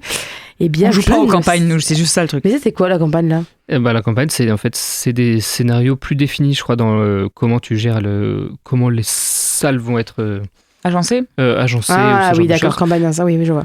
Mais c'est à la fin du livret, t'as vraiment un truc de... Si tu veux jouer une campagne en solo ou en duo... Non, mais je savais. Hein. Oui, moi aussi. Ouais. Et donc là, par exemple, les cartes du conseil, j'aime bien parce que ça... Enfin, du coup, ça montre que finalement, la thématique n'est pas si importante et en même temps, ça marche trop bien, quoi. Parce que il y a des... en gros, comme c'est un truc politique, je pense, où on doit déjouer des complots, quoi. Il y a vraiment une alarme, une tour qui sonne l'alarme. Il y a des potions, c'est genre comme des échantillons d'un truc scientifique un peu caché. Il y a une prison. Il y a des rats qui sont... Enfin, voilà, donc c'est genre un univers un peu autre, mais qui fonctionne bien. Donc je pense que aussi, ouais. Je pense que c'est assez marrant de jouer avec ça. Et alors, je pense que ça a toutes les extensions. En plus, ça doit être vraiment... c'est clair. Une partie avec tout serait dingue. Ouais, franchement, ça donne envie. Mais après, il y a des extensions qui étaient valables que en Kickstarter, quoi. Enfin, les backers. Donc, ouais, mais Mini Rock, je suis d'accord avec vous. Donc, je trouvais que c'était très, très cool. Dommage pour le direct, parce que moi, je trouve que ça a beaucoup endommagé, je pense, Oui, l'expérience de jeu. L'expérience de jeu. Donc, j'aurais envie d'avoir un truc... Enfin, je me dis, avec des directs fluides, je pense que j'aurais... trouvé qu'il était presque peu perfectible dans son genre en tout cas et j'ai vraiment envie de savoir à quel point on était à côté ou pas, parce que même là encore c'est pas que on sait pas trop si on avait les c'est que même là encore on sait pas, je trouve. Il y a des trucs ici, voilà. Donc si l'auteur veut faire une démonstration, si vous nous écoutez, monsieur, s'il vous plaît, faites-nous une vraie démonstration. On va passer maintenant à notre troisième jeu, donc le dernier jeu de ce débat, qui est Jetpack Joyride. Jetpack Joyride est un jeu de puzzle compétitif en temps réel adapté du jeu mobile du même nom, donc cette fois-ci jeu vidéo mais mobile. Les joueuses doivent se frayer un chemin à travers un laboratoire en utilisant un jetpack volé sur une série de 3 tours. Jetpack Joyride est un jeu créé par Michal Golebioski et illustré par Katarzyna Kozobuka ainsi que Mateusz Komada. Désolé si j'ai mal dit les noms. Il est édité par Lucky Duck Games. Il se joue de 1 à 4 et à partir de 8 ans. Il est sorti en 2019 et il coûte environ 24 €. Il existe une extension pour jouer à 2. Pas à 2, mais à 2 de plus en gros. Et une version collector, carrément, du jeu. Dis donc. Ouais, voilà. Est-ce que Marie, tu peux nous en dire un peu plus sur les règles générales de Jetpack Joyride, s'il te plaît? Absolument. Bon, encore une fois, je n'ai jamais joué aux jeux mobiles, mais pas de soucis, ceux qui ont joué peut-être comprendront ce que je vais dire dans les règles. Bon. Vincent, tu as joué. Oui. Pour le coup, là, oui. Donc, nous jouons ce petit personnage que j'ai toujours pas compris si c'était lui Barry, en fait, parce qu'il y a des références à Barry dans... C'est lui, je vais regarder ça, mais oui, c'est lui. Chaque joueur et joueuse se constitue un labo devant soi de 4 j'allais dire tuiles, c'est pas vraiment des tuiles, c'est plus des cartes, 4 cartes différentes. Ouais. Avec des niveaux différents, elles sont numérotées. Donc chacun se fait son petit labo à traverser. Sur ces cartes-là, il y a des obstacles à éviter, il y a des pièces à collecter, etc. Et donc la partie se joue en 3 phases, en 3 manches. Et dans ces manches, il y a 3 phases. La phase de... je sais plus c'est quoi leur nom. Ouais, je vais vous expliquer comment ça se joue une phase. Ah, il y a des noms? Oui, il y avait des noms dans la règle, j'ai oublié complètement. Parce que nous, en gros, en tant que mécanique, ça ressemble beaucoup, quoi. Enfin, c'est en gros, c'est il y a la traversée, il y a le comptage des points et l'entretien, c'est la remise à niveau, quoi. Ah, ils ont des noms spécifiques. Ça, oui, d'accord, ok, j'avais compris, d'accord. Donc en gros, on a chacun son labo et au milieu, il y a des espèces de tuiles en plastique qui représentent... je ne saurais pas trop comment définir, mais c'est ceux qui jouent aux jeux vidéo, vous saurez de quoi je parle, mais vous voyez un Tetris? Ouais, voilà, des pièces de Tetris. Des pièces de Tetris un peu transparentes. Et avec 5 cases au lieu de 4 pour les fans de Tetris. Wow, c'est précis, hein. C'est précis. Quelle merde. Donc beaucoup de pièces de Tetris à 5 cases en plastique au milieu qu'il va falloir collecter pour se frayer un chemin dans son laboratoire. C'est un jeu qui se joue au temps. C'est une course. En réalité, le premier joueur... Mais pas que. Pendant la première manche, va lancer le tour en disant « Partez ». Et là, tout le monde va devoir choper les pièces au milieu pour se faire son chemin dans son laboratoire. Et il va falloir traverser les 4 cartes de son laboratoire. Et la première qui traverse dit je suis sorti et met fin à la manche. Donc faut être rapide. Oui. Et ensuite on compte les points, donc ça dépend du nombre de pièces collectées, de si tu as bien placé tes tuiles, parce qu'il y a des règles de placement très spécifiques. C'est de pièce à pièce, il faut que ce soit extrémité à extrémité collée. Si c'est pas ça, ça fait perdre 3 points. Il faut être au début que ça dépasse de la case gauche et qu'à la fin ça dépasse de la carte tout à droite. Il y a beaucoup de règles de pas être sur les obstacles, sinon tu perds des points également. Il faut que tout soit bien placé, sinon voilà, tu perds des points et tu gagnes des points selon les pièces que tu as collectées et les missions que tu as remplies. Sachant qu'à chaque manche, il y a 3 missions collectives, type j'ai touché 10 fois le plafond, je suis passé dans une carte sans toucher ni le plafond ni le sol, j'ai collecté tant de pièces et ça rapporte des points supplémentaires. Et à partir de la deuxième manche, on peut choisir des gadgets en plus. En partant de celui qui a le moins de points, qui va choisir en premier parmi 4 gadgets. Et ces gadgets vont apporter soit des points supplémentaires, soit des capacités Type, tu peux friser le jeu pour jouer tout seul pendant 10 secondes. Tu peux choper des tuiles au début et les placer à la fin, etc. etc. Et ces gadgets restent jusqu'à la fin de la 3e manche. À la 3e manche, t'en choisis un 2e. Et donc, c'est plein de manières d'avoir des points supplémentaires ou des capacités supplémentaires. Sachant qu'entre chaque phase, on passe notre labo au voisin de gauche et on récupère le labo du voisin de droite. Voilà, je crois que j'ai tout expliqué au niveau des règles. Ouais, c'était très clair. A priori, de ce que disait Raphaël et de ce que tu disais toi, c'est bien adapté de jeux de mobile. C'est étonnamment bien adapté. Ouais. Étonnamment. Étonnamment bien adapté. Parce que ça va l'air pas facile, tu trouves, ça veut dire. Bah ouais, parce que c'est vraiment un jeu comme, je sais pas, comme Flappy Bird ou comme ce genre de jeu. Où t'avances et ça, l'écran... Le seul but, c'est d'avancer le plus loin possible avec soit une voiture ou un truc qui vole. D'imaginer que ça... Bon, jeu de société, ça n'a pas trop de sens parce que c'est vraiment que de la dextérité de téléphone, quoi. Ouais, mais de fait, sans avoir joué, je trouve que ça a l'air bien adapté dans le sens où, effectivement, tu dois traverser ton labo le plus vite possible avant les autres, sachant que tu te bats un peu contre les autres pour avoir les bonnes pièces. À la fin, il n'y a peut-être plus aucune pièce qui convient parce que tu ne mets pas forcément fin à la manche parce que quelqu'un a traversé. Si ça met fin aussi, si il n'y a plus aucune tuile qui rentre nulle part. Oui, plutôt. Les 4 joueurs peuvent ne pas avoir traversé leur labo, mais c'est plus possible de jouer. Bon, on va faire la manche. Et il y a aussi s'il n'y a plus de tuiles au milieu de la table. Parce que tu peux faire un chemin très long dans ton labo si tu veux revenir sur des tuiles, repartir, etc. Tant que tu places bien tes tuiles, c'est bon. Et du coup, c'est vraiment une bataille contre les autres joueurs je veux cette tuile-là, on est en train de toutes me les piquer. Moi, combien de fois je ne pouvais plus rien passer parce qu'on m'avait pris toutes mes tuiles que je voulais en forme de Z. Voilà. Et en fait, j'ai étonnamment beaucoup aimé. Parce que ça me stresse un peu, moi, les trucs de rapidité. C'est un peu comme au Kems quand on doit choisir les cartes au milieu et que tout le monde prend nos cartes là. Ça. Mais là, c'était drôle parce que on est tous au même niveau on voit pas trop les tuiles qui est au centre, donc on est tous un peu perdus. Oui. C'est pas comme si tu pouvais dès le départ réfléchir à ce que tu allais prendre parce que tu vois quand même rien. Il y a quand même une multiplicité des pièces qui fait que ça va, t'as quand même un peu de temps au début. Exactement, donc on est tous un peu perdus et c'est assez drôle parce que tu pioches tes pièces mais tu sais pas trop si elles vont fitter avec ce que tu fais. Donc il y a beaucoup de réflexion dans la rapidité quand même. Oui. Et c'est assez drôle. Tu peux finir et ne pas du tout être le premier parce que t'as fait n'importe quoi, possiblement. Parce que tu finis, donc potentiellement t'as plus de points, mais après si les autres ont fait un truc excellent en ne finissant sans finir, exactement, s'ils ont rempli toutes les missions, s'ils ont collecté plein de pièces, bah ouais, t'es pas forcément avantagé. Ça c'est cool aussi, je trouve. Donc il faut bien réfléchir quand tu mets fin à la manche, parce que potentiellement t'es pas si bon. Bah ouais, ça. Moi j'aime bien les jeux comme ça parce que tu dis, ok, la rapidité donne un côté, de l'adrénaline. Ouais. Sans là non plus que ça soit endommageant pour la personne qui parce que tu gagnes pas de points à finir en premier. En réalité, c'est juste que stratégiquement, c'est toi qui vois si tu finis en premier selon comment les autres ils ont avancé dans leur jeu aussi. Comme un petit bac, un peu. Exactement comme un petit bac, complètement. Voilà. Et du coup, c'est pas déséquilibré au niveau des points et tout ça.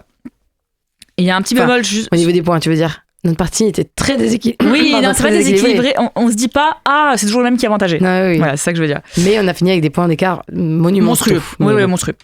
Il y a un petit bémol, je trouve, sur la fiche de score.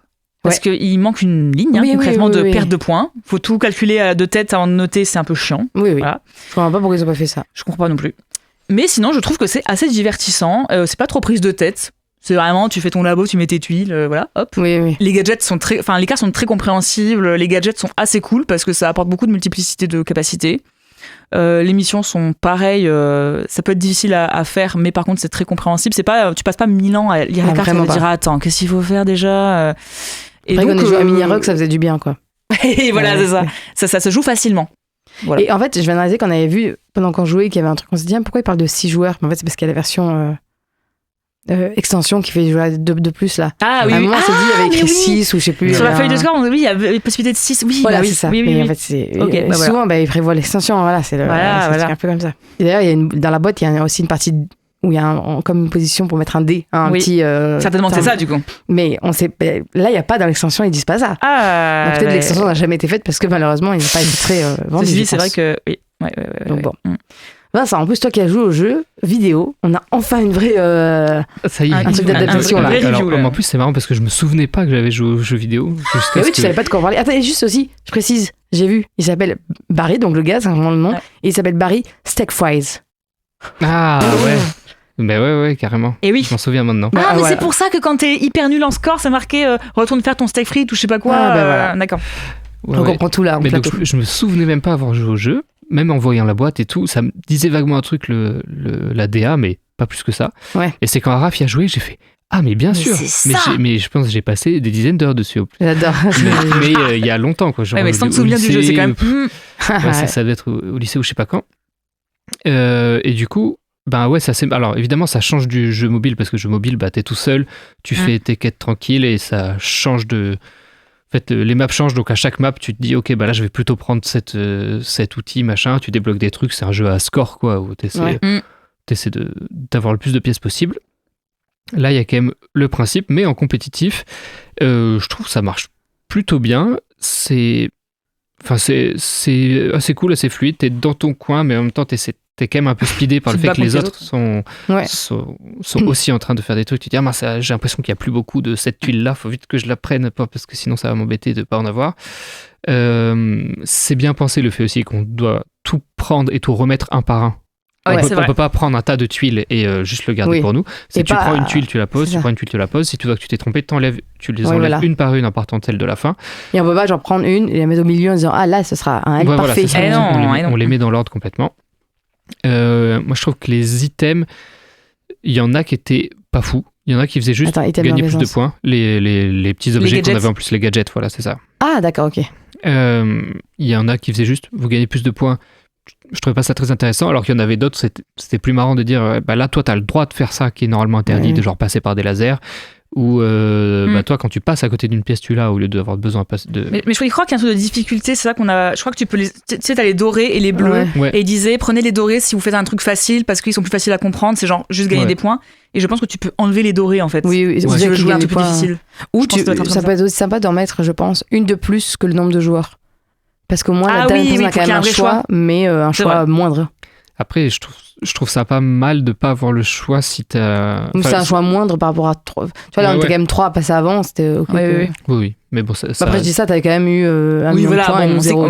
Si vous saviez pas qui avait gagné, bon... on est en train de râler, là. Et genre, largement, quoi. Je sais plus combien t'as eu, c'est combien ? 60. Et moi, j'étais deuxième, j'étais à 38, je crois. Et moi, genre, j'étais à 20. Même pas, je crois. Mais c'est parce que j'avais joué au jeu, c'est pour ça. Oui, bien sûr. Mais alors, aussi, Raph, avec qui on a joué, était dernier, mais bon. Voilà. Et il joue plus actuellement, il a joué plus actuellement que il jouait au jeu juste avant de jouer au jeu. Ah ouais, il y a une des règles qu'il n'avait pas comprise, première manche, et ça... Oui, ça a tué. C'est vrai, ça a tué. Voilà. Et pourtant, c'était pas Mini-Rogue. Et pourtant, Non, mais voilà, c'est assez simple. Et je disais, ça se sort facilement en famille. En plus, je pense c'est vraiment une petite partie de Jetpack Joyride avec les enfants où ils s'amusent à poser leur tuile. On dirait on a 40 ans quand on c'est vrai que les enfants, tu les sors avec le digestif, là, c'est bon. Mais en même temps, ça marche très bien pour les adultes. Je veux dire, c'est... Ah oui, complètement. Et je trouve qu'il a vraiment ce truc-là agréable de... Comment dire ? J'aime bien les jeux qui sont entre guillemets manuels. C'est-à-dire que c'est pas manuel. Tu manipules quelque chose. Tu manipules. Je trouve qu'il y a des fois où ça fait du bien d'avoir ce truc-là, il y a des jeux très intellectuels, etc. Enfin, là, les deux premiers sont plus intellectuels, sont plus dans la réflexion. Ça faisait du bien d'avoir un truc un peu physique, quoi. Physiquement, t'es dans le jeu aussi.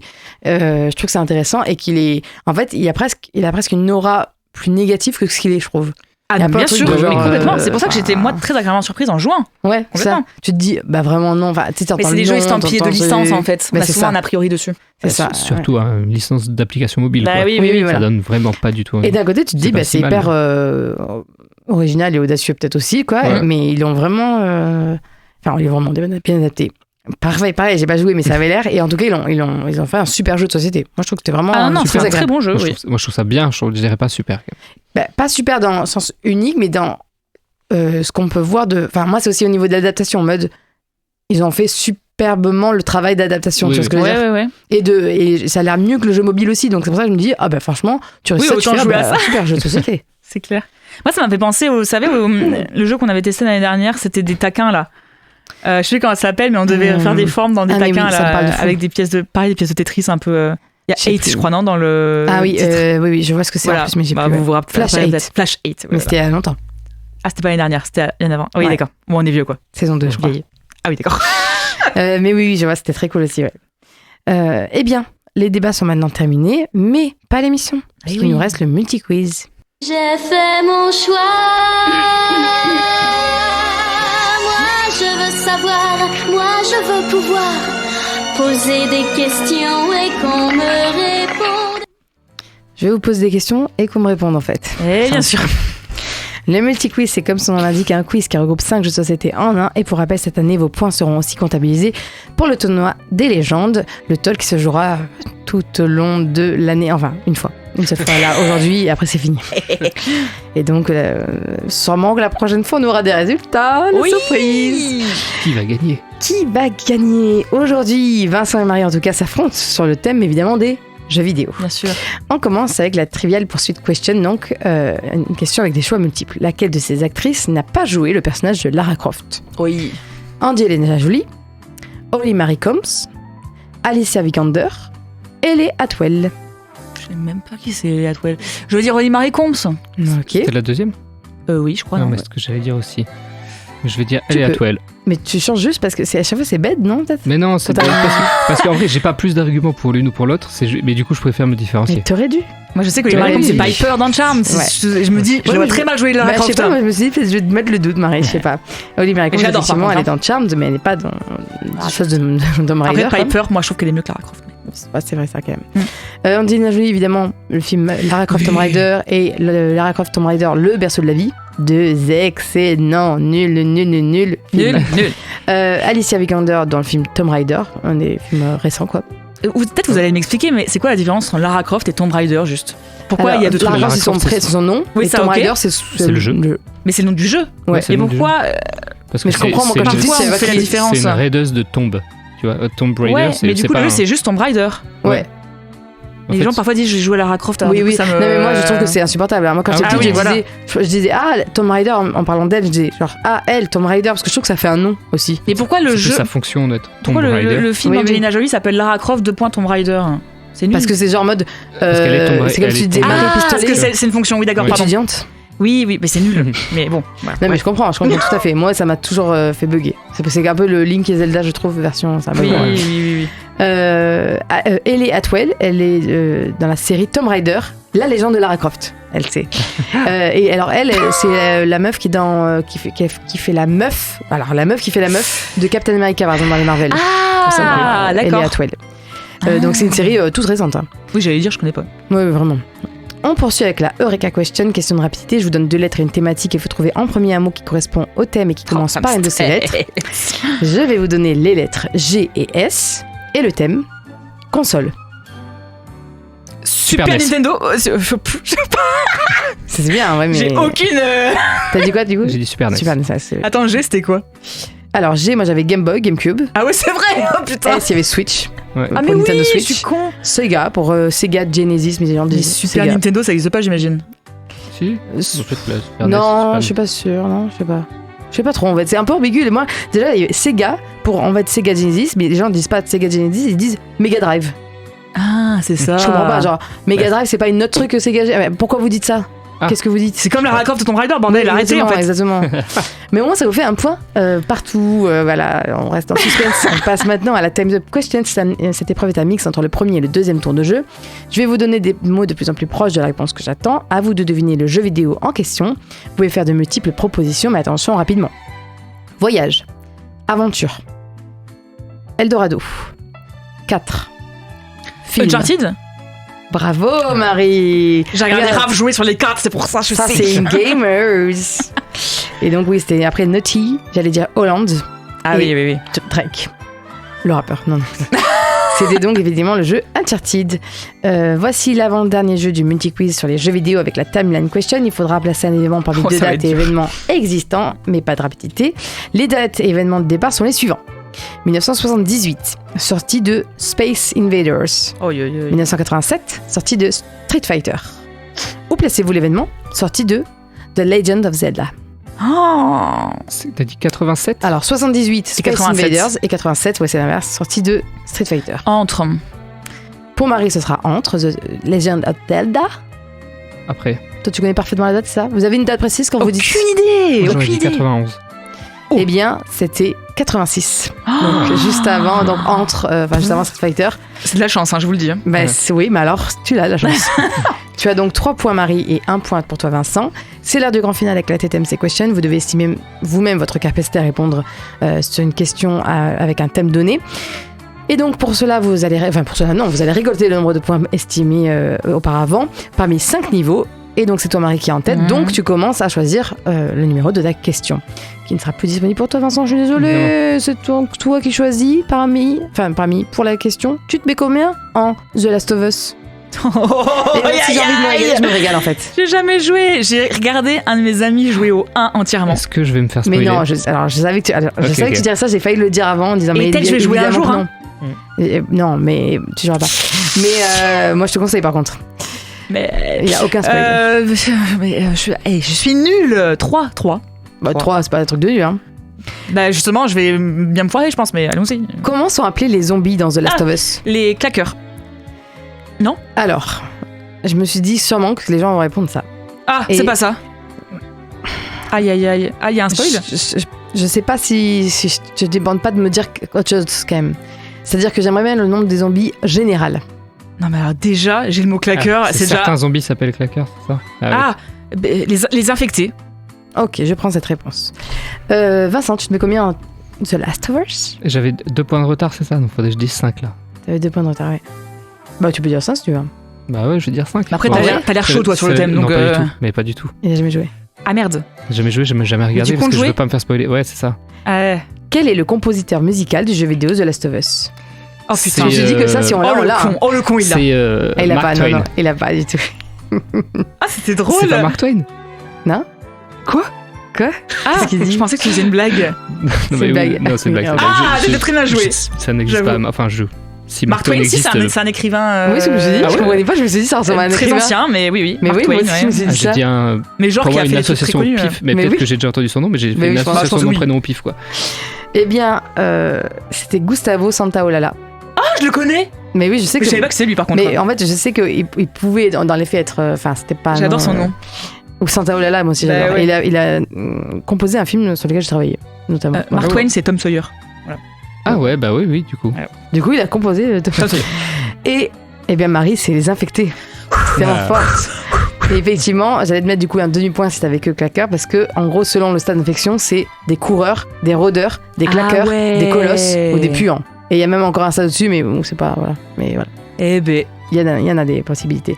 Mais les claqueurs, effectivement, c'est le plus connu, la forme et tout. Bon, déjà, j'ai un peu été spoilé qu'il y ait des zombies, mais c'est pas. Supportable le gars. C'est un jeu vidéo, hein. J'avais dit que c'est un jeu vidéo? Bah non, bah putain, voilà. Merde. Ah, il y a Pedro Pascal dans la série. Oh putain. Moi, j'ose pas voir la saison 2, je pense que je vais trop être mal. J'ai pas vu la 1 moi, hein. J'ai hâte de voir la 1 en tout cas. Ah oui, mais ça l'a. Mais ça doit faire peur un peu. Non, c'est pas.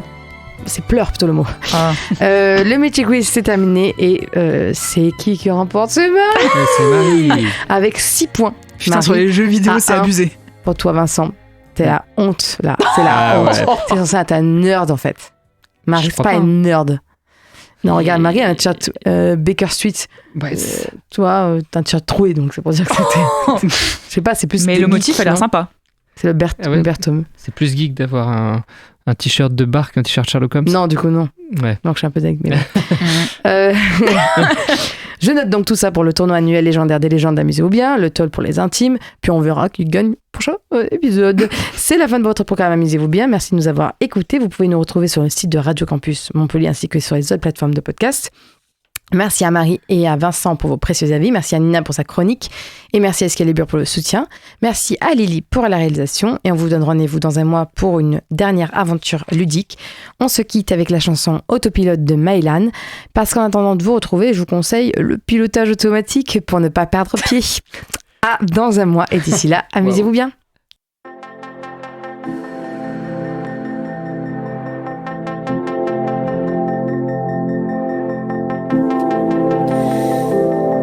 Avoir le sale temps qui fait, je crois que je crevais de froid. Avec le paletin que j'ai, du noir je crois. Ça doit faire 10 millions d'années que je suis terré chez moi. Je suis comme un lapin de neige, j'attends que ça passe et voilà. Et si le phone sonne, c'est presque jamais pour moi. Ce qu'ils veulent c'est personne, c'est juste un miroir en soi. Leurs mots résonnent comme les miens et se cognent dans les coins. Je suis plus de bonne humeur le matin. En autopilote, je suis comme endormie. Dans mon bordel, je mets de l'ordre. Je rouvre les plaies guéries. En autopilote.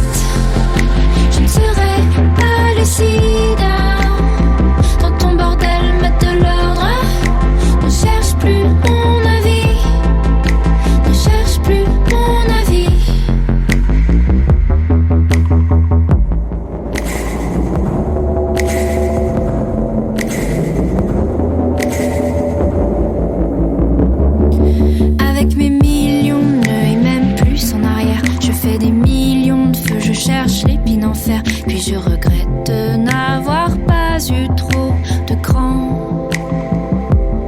C'est la même chose pour eux, s'ils s'ouvrent, ils se ferment. Dans des jours vaporeux, ils se retrouvent et se perdent. Ce qu'ils voudraient juste un peu remonter le temps.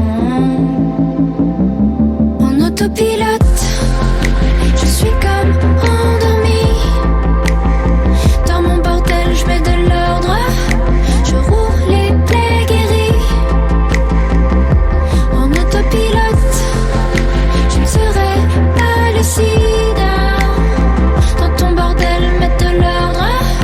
Ne cherche plus mon avis. Ne cherche plus mon autopilote. Je suis comme endormie. Dans mon bordel, je mets de l'ordre. Je roule les plaies guéries. En autopilote, je ne serai pas lucide. Dans ton bordel, mettre de l'ordre. Ne cherche plus mon avis. Ne cherche plus mon avis.